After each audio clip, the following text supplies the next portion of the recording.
আজি মল্লিকাক আমি নহয় মই বহুত দিনৰ মূৰত লগ পালোঁ আৰু তো হে এভৰিৱান, কি খবৰ? আশা কৰিছোঁ আপোনালোক সকলোৱে ভালে আছে। পুনৰবাৰ মই নিজে আপোনালোক সকলোকে মোৰ চেনেললৈ স্বাগতম জনাইছোঁ। আৰু আজি ভ্লগটি মই আৰম্ভ কৰিছোঁ মোৰ ঘৰৰ পৰা। আৰু এতিয়া প্ৰায় বাজিছে 3:10 হৈ গ'ল। আৰু হঠাতে মোৰ তাত এটা কেকৰ অৰ্ডাৰ আহিলে, তো মই ব্লগটিও ষ্টাৰ্ট কৰিলোঁ। এতিয়া মই বনাবলৈ গৈছোঁ এটি কেক। আৰু এইফালে দেখা পাইছে কেকৰ প্ৰায় যোগাৰ মই কৰি লৈছোঁ। ইতিমধ্যে মই কেকৰ বেছটো বনাই লৈছোঁ আগতীয়াকৈ। আৰু এতিয়া মই বাকী ফিনিচিং ক্ৰীম লগোৱা আদি কামবোৰ কৰিম। তেন্তে বলক চাই থাকক আজিৰ ভিডিঅ'টি। তো এয়া মই প্ৰথমতে বাতি এটাত লৈ লৈছোঁ হুইপ ক্ৰীম। আৰু এয়া মই লৈছোঁ ফ্ৰিজৰ পৰা এইখন উলিয়াই লৈছোঁ। এইখনত পূৰা একেবাৰে আইচ হৈ আছে, কিয়নো এতিয়া গৰমৰ দিনত কেক মানে বনোৱাটো কিমান সমস্যা। ক্ৰীমৰ কাৰণে বিশেষকৈ কেক বনোৱাটো বহুতেই সমস্যা। তো যদি আপোনালোকে বিচাৰে যে ক্ৰীমটো ভালদৰে গোলা যাওক, তেনেহ'লে তলত এখন আইচত থৈ কিনে বাতিটো আইচত থৈ কিনে আপোনালোকে ক্ৰীমটো গুলি ল'ব। তো এয়া মই ৰেডি কৰি লৈছোঁ। তো ক্ৰীমখিনি আপোনালোকে প্ৰথমতে একেবাৰে লিকুইড ফৰ্মত ল'ব, কিয়নো যদি আপোনালোকে এনেকৈ মানে গোলাটো ষ্টাৰ্ট কৰি দিয়ে, তেনেহ'লে আপোনালোকৰ ক্ৰীমটো ভালদৰে ছেট হৈ নুঠিব। কাৰণ কিয়নো ধৰক ইয়াৰ মাজত আপোনাৰ বৰফৰ টুকুৰাও থাকিব পাৰে, যিহেতু ক্ৰীমটো আমি এনি টাইম মানে ফ্ৰিজত ৰাখি থওঁ। তো ভিতৰত আপোনাৰ বৰফৰ সৰু সৰু টুকুৰা থাকি যাব পাৰে। তো তাৰ কাৰণে আপোনালোকে ক্ৰীমটো একেবাৰে লিকুইড ফৰ্মত লৈ ল'ব।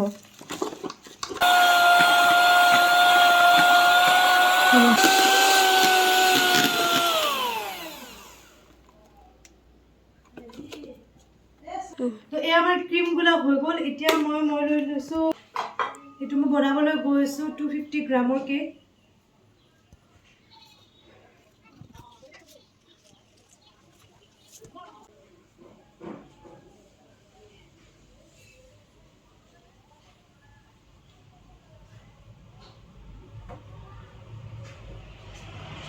কেকটো প্ৰথমতে মই 3টা লেয়াৰত ডিভাইড কৰি ল'ম।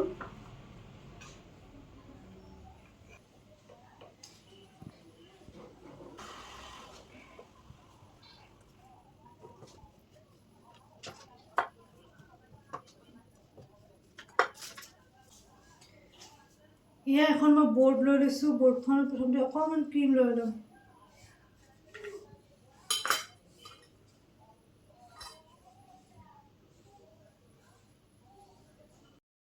লেয়াৰ। এতিয়া মই ইয়াতে চেনি পানী দি যাম।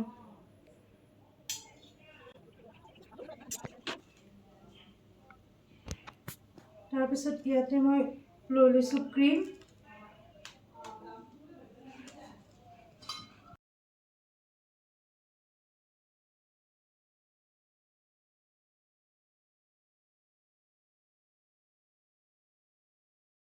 এতিয়া মই ইয়াতে দিম ক্ৰাছ। এইটো হৈছে ষ্ট্ৰবেৰী ক্ৰাছ।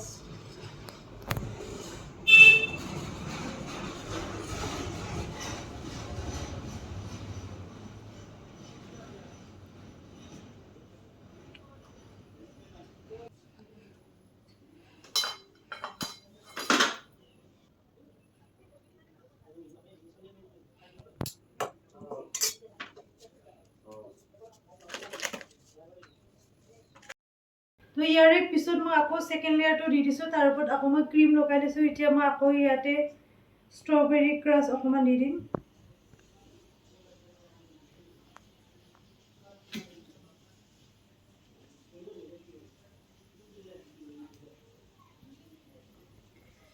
আপোনালোকে ইয়াৰে মাজত যিখিনি ক্ৰীম লগাব, তো সেইখিনি ইমান বেছি ফিনিচিং নকৰিলেও হ'ব, কিয়নো এইখিনিতো এনেও দেখা পোৱা নাযায়। ইয়াৰ ওপৰত এনেও ফিনিচিং কৰিব লাগিব লাষ্টত।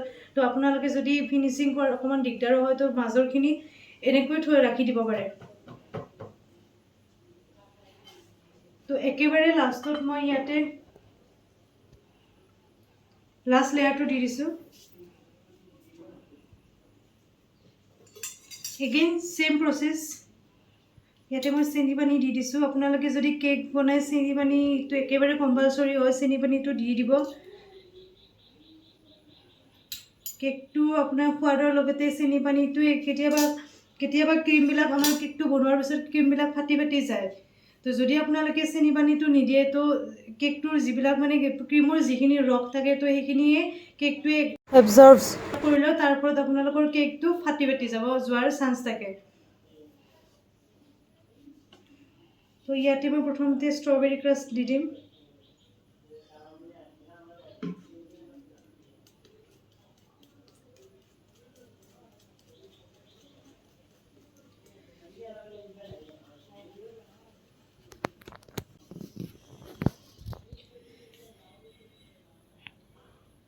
এতিয়া কেকটোৰ ক্ৰাম কোটিংটো হৈ গ'ল আৰু এতিয়া আমি কেকটো ফিনিচিং কৰিম। আৰু যদি আপোনালোকে মানে বিগিনাৰ হয় তেনেহ'লে আপোনালোকে ক্ৰাম কোটিং কৰি কিনে ফ্ৰিজত কমেও 15 পৰা 20 মিনিট সময় ৰাখি দিব, তাৰপিছত আপোনালোকে ফিনিচিং কৰিব।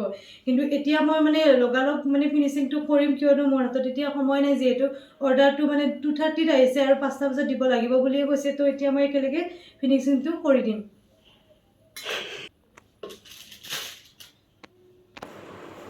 তো এতিয়া ইয়াতে মই অকণমান ক্ৰীম লৈ লৈছোঁ আৰু ইয়াতে মই মিক্স কৰিম য়েল্লো কালাৰ।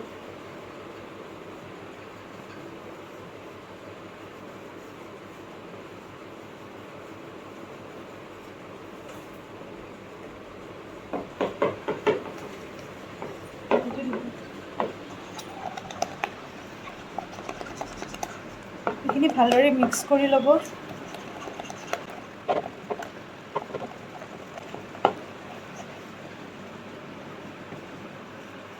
তো এয়া মই ক্ৰীমখিনি য়েল্লো কালাৰ কৰি ল'লোঁ আৰু এতিয়া মই এটা পাইপিং বেগত ভৰাই ল'ম।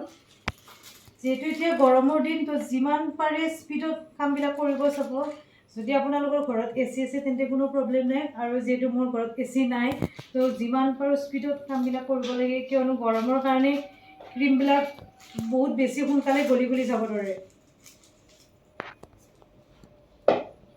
তো এতিয়া ইয়াৰে মই ফিনিচিংটো কৰিম।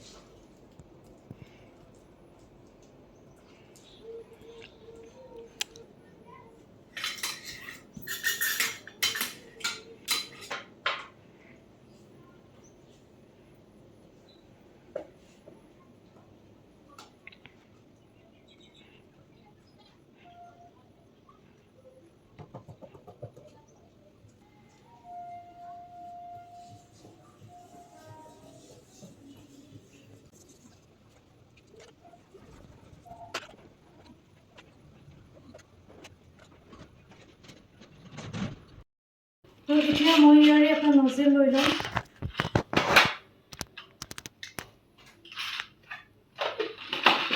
আৰু নজেলটো মই পাইপিং বেগটোতে ভৰাই লৈছোঁ।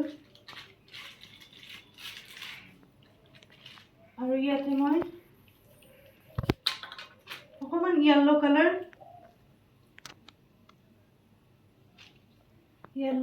আগতীয়াকৈ অকণমান দি লৈছোঁ ইয়াতে, যাতে ক্ৰীমৰ কালাৰটো অকণমান ডাৰ্ক আহে। কেকটোত যিটো কালাৰ দিছোঁ তাতকৈ যাতে অকণমান ডাৰ্ক আহে, সেইটো কাৰণে মই অকণমান ইয়াতে য়েল্লো কালাৰ দি দিছোঁ।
আৰু ইয়াত তলফালে মই একো এটা ফুল দি লৈছোঁ যাতে তল চাইডটো উকা উকা নালাগে।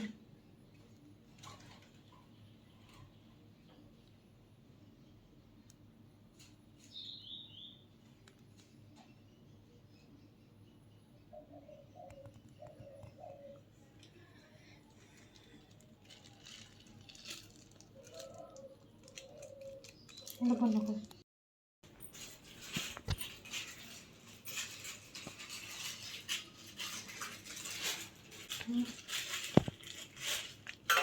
তো এতিয়া মই আন এটি বাতি লৈছোঁ, বাতিত অকণমান ক্ৰীম লৈ লৈছোঁ আৰু ইয়াতে মই পিংক কালাৰটো মিক্স কৰি ল'ম।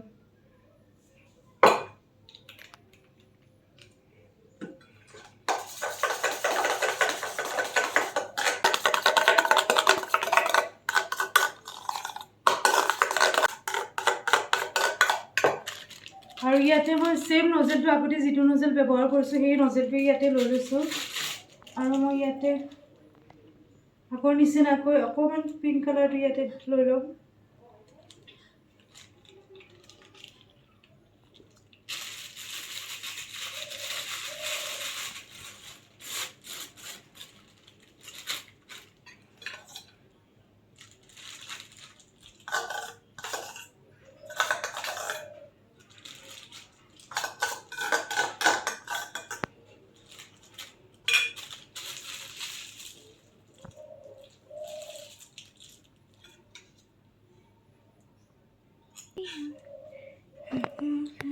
মই তলফালৰ পৰা দি গৈছোঁ।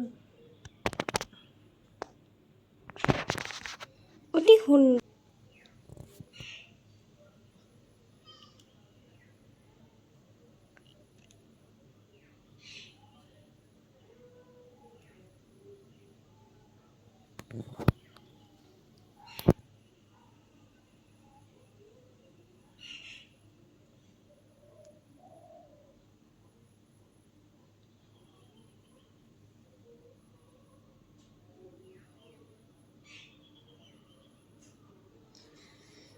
তো এয়া কেকটো ৰেডি হৈ গ'ল আৰু ইয়াতে এতিয়া আছে নাম লিখিবলৈ।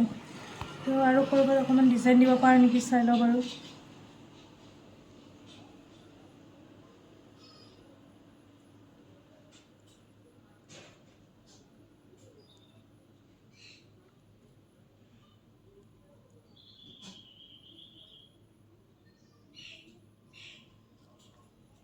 এয়া চাওক কি ধুনীয়া দেখা হৈছে, নিজে কৈছোঁ আকৌ।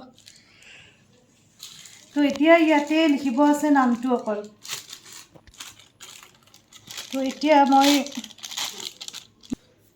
এতিয়া ইয়াতে কেকটোৰ গোটেইখিনি কাম হৈ গ'ল। এতিয়া ইয়াতে নামটো লিখিব আছে। তো ক্ৰীমখিনি মই আন এটা কাটিং বুকত লৈ লৈছোঁ।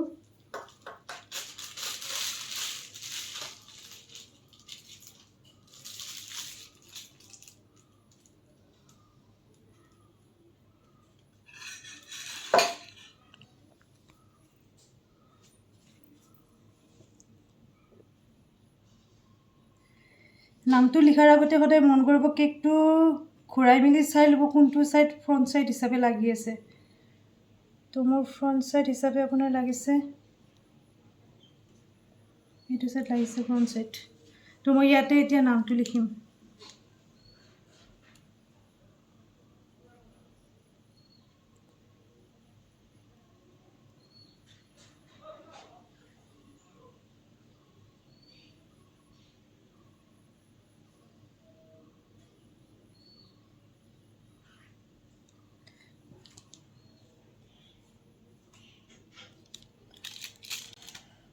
তো এয়া চাওক কেকটো ৰেডি হৈ গ'ল আৰু এতিয়া সময় হৈছে প্ৰায় 4:10 হৈ গৈছে।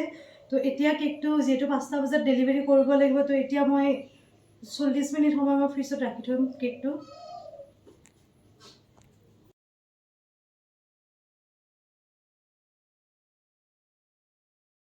তো গাইজ এয়া আমাৰ কেক ৰেডি। এতিয়া মই কেকটো ডেলিভাৰী দিব যাব লাগে, সোনকাল পেকিং কৰিব লাগে, দেৰি হৈছে। তো এয়া মই এতিয়া পেকিং কৰি আছোঁ। বেক চাইডে দেখা দি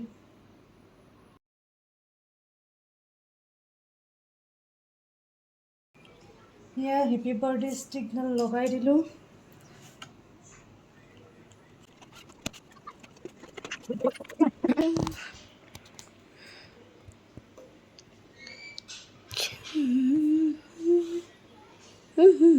তো এয়া ৰেডি, এতিয়া অলপ ডেলিভাৰী দিব যাওঁ। তো এয়া মই আহিছোঁ ডেলিভাৰী দিব, আৰু মই এতিয়া ঘৰটো বিচাৰি পোৱা নাই, ইয়াতে ৰখিছোঁ। ইয়াৰে আপোনাৰ পৰিৱেশটো চাওক, ইমান ধুনীয়া। তো এয়া বিস্মিতাক লগ পালোঁ, আৰু বিস্মিতাই যি কেকটো অৰ্ডাৰ দিছিলে, তো বিস্মিতাই খাই কিনে জনাব আৰু নিশ্চয় জনাম কেনে পালে। আইছা মল্লিকাক আমি মই বহুত দিনৰ মূৰত লগ পালোঁ, আৰু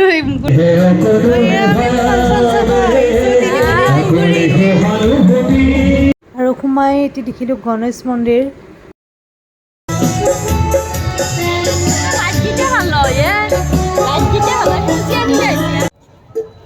এয়া হৈছে নলবাৰীৰ তিনিকোণীয়া পুখুৰী, আৰু এতিয়া ইয়াৰে ভিউটো চাই লওক, ইমান ধুনীয়া লাগিছে, ইমান ধুনীয়াকৈ সজাইছে। আৰু পুখুৰীটো মাজত ৰাখি চাৰিওফালে আপোনাৰ পুখুৰীটোৰ পাৰতে পৌৰসভাৰ ফালৰ পৰা ইয়াতে অনুষ্ঠান আয়োজন কৰিছে।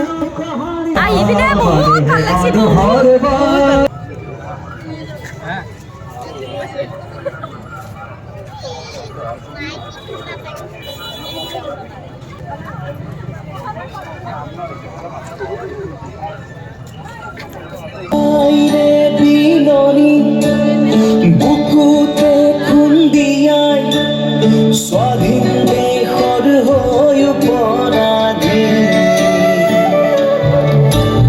সেউজ পথাৰ খনি আজি মৰুভূমি ৰসাল মাটি আজি সুবাসী জাতিৰেও আৰু এইফালে ফটোশ্বুট চলি আছে, মল্লিকাই অনামিকাক ফটো তুলি আছে।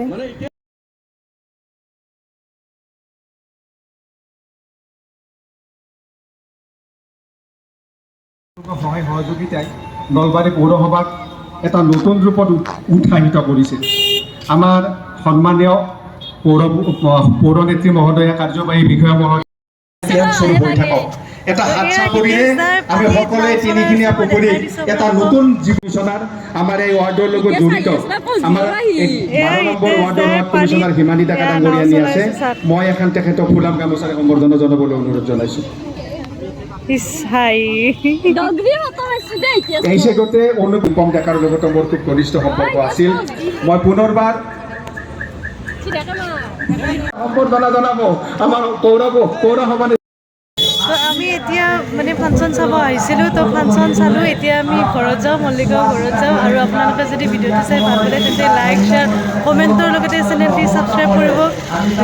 ছাবস্ক্ৰাইব কৰি দিব সকলোৱে।